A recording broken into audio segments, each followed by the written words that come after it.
Hey guys, today we're back talking about Lange Söhne, Germany's premier watch company. And today's an exciting day because we have Devin for the first time on Analog Shift YouTube. How you doing, Devin? Good, yeah, doing very well, especially since we have a giant collection of Lange in front of us, starting from the less complicated, more entry-level stuff, all the way up to the very high complicated, still somewhat value-driven in the Lange catalog, but definitely on the higher end of things. Lange Söhne was relaunched in 1994, and since then they've been on sort of a rocket ship climb of reference after reference. They've one of the most diverse catalogs. I think this is a good cross-section of what the brand does well. So I guess we'll get started on the simple time-only side of things. Yeah, which we have two to kind of start with, starting with the Richard Lange, which is obviously a little bit simpler, central seconds, but very finely executed.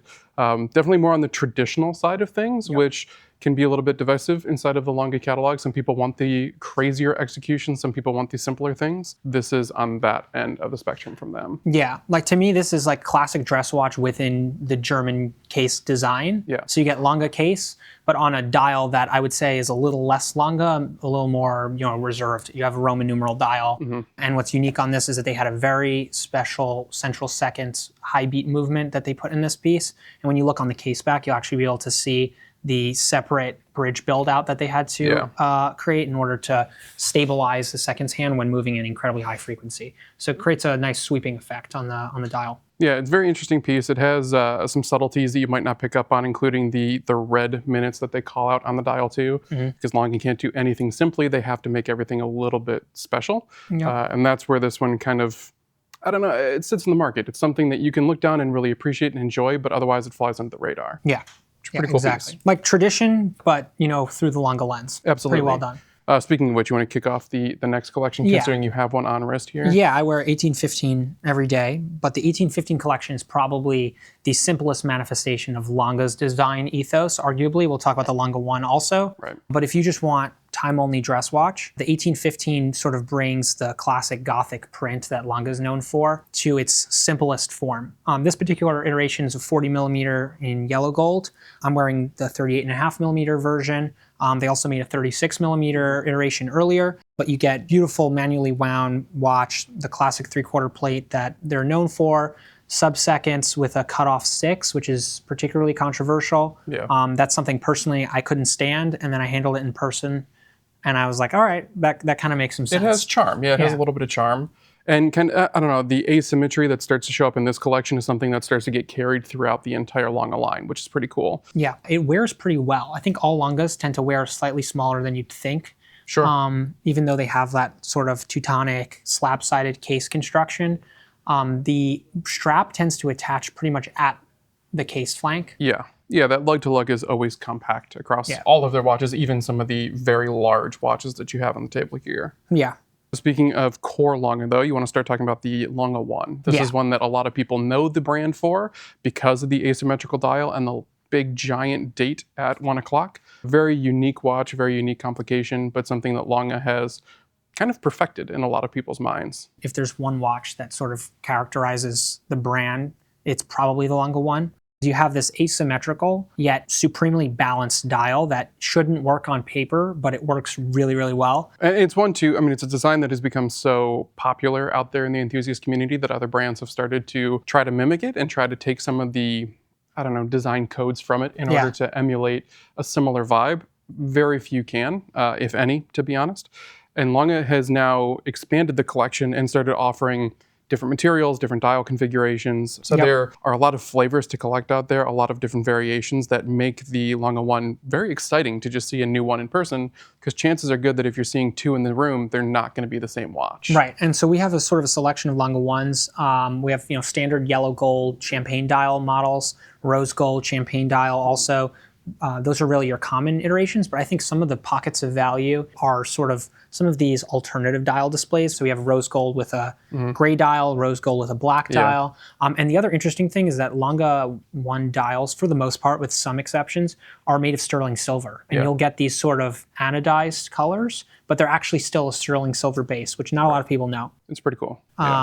So yeah, I think there's a tremendous diversity to the Lange 1 collection, and some of these lesser known iterations are definitely worth a second look. They're hard to hunt down if you can find them. The gray dials, your Darth versions, those are ones that rarely pop up, and when they do, they are gone very quickly. But then you also get some interesting executions too in the smaller case size, like this one, which is a full guilloche dial, which is kind of wild to look at in person. Even though it is the smaller case size, it still fits a lot of wrists very well. But the cool thing that I really like about this one in particular is we're removing that pusher. So it just kind of brings it down to a more traditional form factor while still giving you that big date complication, and just makes everything a little bit sleeker to fit smaller wrists just a whole lot better. We have a blued steel hand version also in yellow gold, a little lesser now. All right, so moving along, maybe we should start talking about some more complicated pieces. Yeah, absolutely. Yeah. You want to kick it off here with the flyback? Yeah, sure. So Lange is known for manually wound chronographs. They were the first to create a serially produced in-house caliber manually wound chronograph, and they also did it with a flyback, and that was the Datagraph in 1999. And then shortly thereafter, we got the 1815 chronograph collection. This particular one is the second series. And this is sort of taking that iconic movement architecture and distilling it down into its simplest form, losing the date. But you get a really beautiful movement. In this case, it's a L95 1.5, and it's probably one of the most beautiful chronograph movements on the market in general. Yeah, the architecture you get here, the depth that you get in this movement is stunning. Could they have shrunk it down and flattened it out a little bit? Maybe.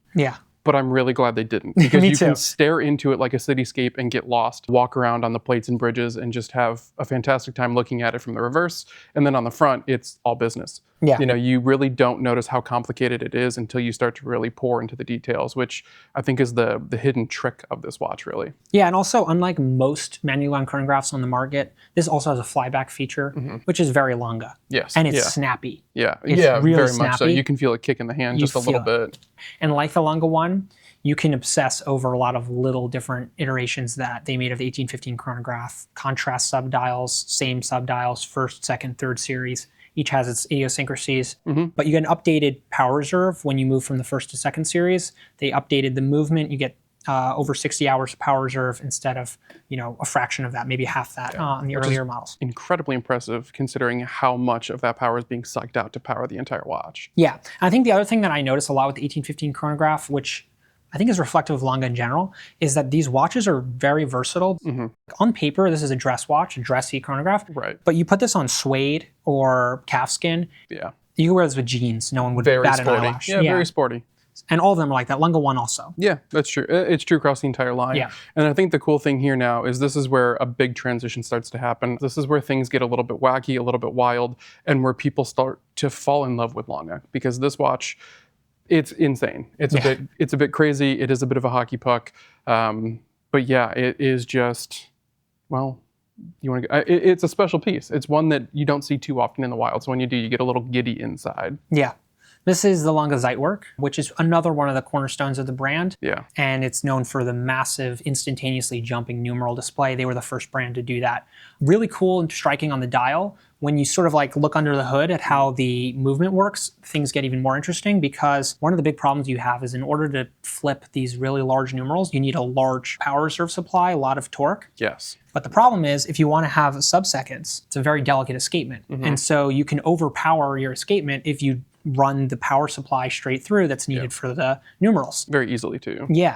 Which is a real mechanical challenge. So what Lange did in this watch is they created a remontoire system that sort of separates that power supply, allowing maximum torque for instant jumping display, and also providing a lesser power reserve supply to that sub-seconds so that you don't overpower the escapement. It's really, really cool. Again, one of the coolest looking movements. And watching the numerals jump when it clears 60 on the second is pretty unique. This is a really cool watch. It's one too. We were talking about the depth of the date, which is something that is a little bit tricky, a little bit divisive there too. I personally am a fan of a flatter plane like you get in your Lange 1s here. Here, the faceted windows, you can fall down them visually. They're deep. You do get a lot of depth between your 5 and 9, which I just flipped it to here. Which at an angle can be a little bit difficult, but again, it allows for that extra space in there to reduce friction, to allow all of the things to really kind of fall into place when you need them to. I mean, to me, I kind of like it in the sense that it reinforces the mechanical quality of this. The idea that you have something that's so mechanical and yet it's digital. And I could stare at the movement pretty much all day. Sure. It's so cool. All right, next up has to be one of the most underrated perpetual calendars on the market. Doesn't get nearly the attention it deserves. This is the Langematik Perpetual. Classic 3-register perpetual calendar display that you might see from like a Patek 3940 in a perfectly wearable 38.5mm case with one of my favorite movements. This is the Saxomat automatic micro rotor movement, which Lange largely phased out, but it's still here. Yeah. And I think that this is one of the most beautiful perpetual calendars on the market, and it should get a lot more attention. It's a cool way to see Lange play with movement technology a little bit. We're seeing that now in their modern collection. They're switching from micro rotor to manually wound to full rotor architecture. This one obviously being kind of on the large size for micro rotors. This is not a small micro rotor, which is kind of interesting. But now we're moving from something that is a bit wacky and playful into something that is very traditional and still very Lange. They're still putting their design details in there, their little pops of color, and all in all, just a lot of dimensionality, even though the dial itself is not super deep. You know, the sub-registers are not sunken in heavy into the dial, but everything feels like it's building on top of itself, which is pretty neat. And I think Lange made this their own because you have the big date again at the top, which I actually think is really great for a perpetual calendar, because if you think about the hierarchy of complications, what do you use the most on a perpetual? It's probably still the date. Yeah, absolutely. It's something that can be a little bit hard to find in other QP models too.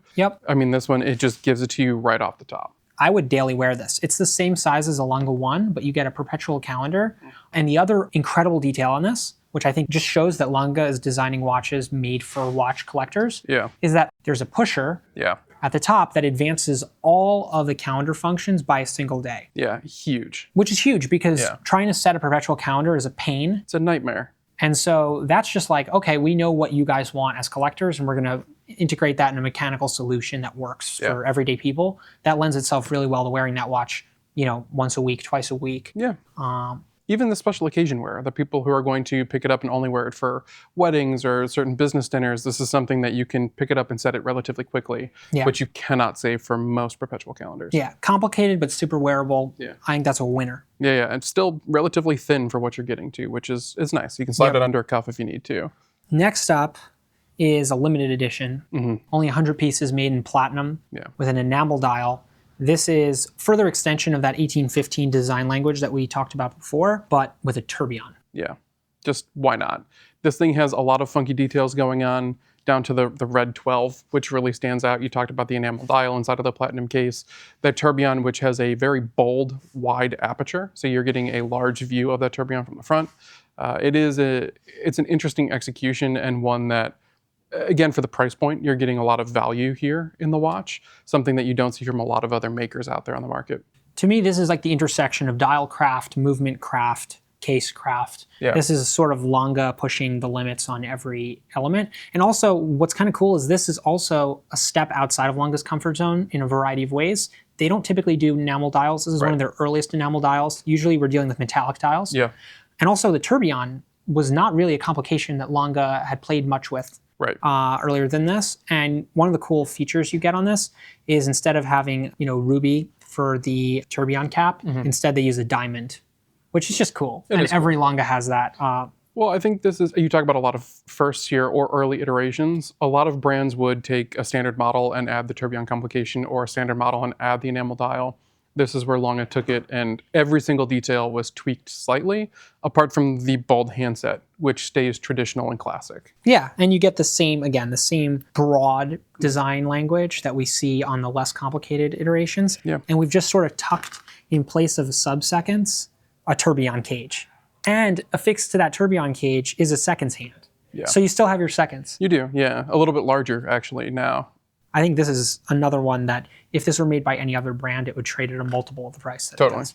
Speaking of which, the last watch we have here on the table, again, inside of the Lange catalog, this one is going to start trading on the higher end of things. But when you start to look at the market as a whole, it's definitely still a value proposition, the 1815 Perpetual Calendar Rattrapante. Wild watch. A lot going on, large case architecture. Again, a movement that you can get lost in for a very long time. But still, because of that short lug to lug, you can pull it off. Your wrist is 6.5 inches, you said? 6 3/4. 6 3/4. And still wearable. We're counting fractions of an inch. But still wearable, where typically this type of watch would outsized smaller wrists or medium-sized wrists even. This is a serious movement. I mean, you get over 600 individually hand-finished components in this movement. When I first looked at this watch, I was like, oh, it's a chronograph and a perpetual calendar. That's pretty cool. Nope, it's a split-second chronograph, or Rattrapante. And it has such a satisfying wind and a cavernous movement. Yes. Yeah, when everything's moving and all the hands are splayed out too, it's a display that, while it is complicated, is still very legible. It is still very symmetrical in a lot of ways. And again, Lange is doing a very good job of making sure that every aspect of it is still distinct and usable. Yep. We talked about that with the big date display on the QP. Here, they're really focusing on making sure the things that you need, you can find quickly. Yeah. And again, we see the same broad design language carrying through. And that's one of the cool things about this is across the table, if you don't look at dials, it's very clear that these watches are all connected. Yeah. I think, Lange is one of the few brands where every single watch has basically the same case. Like if you think about other brands, like even Patek, they make beautiful watches, but different collections might have different iterations on the case design. Right.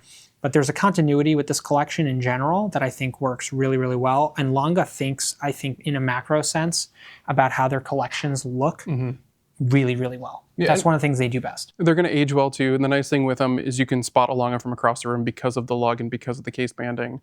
And you can run across and figure out what the model is after that. Yeah. It's a lot of fun to be had. And Lange collectors tend to be pretty interesting people on top of it because they're very specific about what model they have and what variation they have.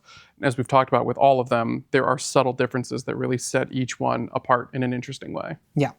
Okay, I guess to zoom out a little bit for a second, talking about Lange more macro, still one of the best values in my opinion in the high horology market. And all told, making under 7,000 pieces a year. And when you consider there are dozens of different sub-references within that collection, there's only a couple of each watch that are going to be made in a given year.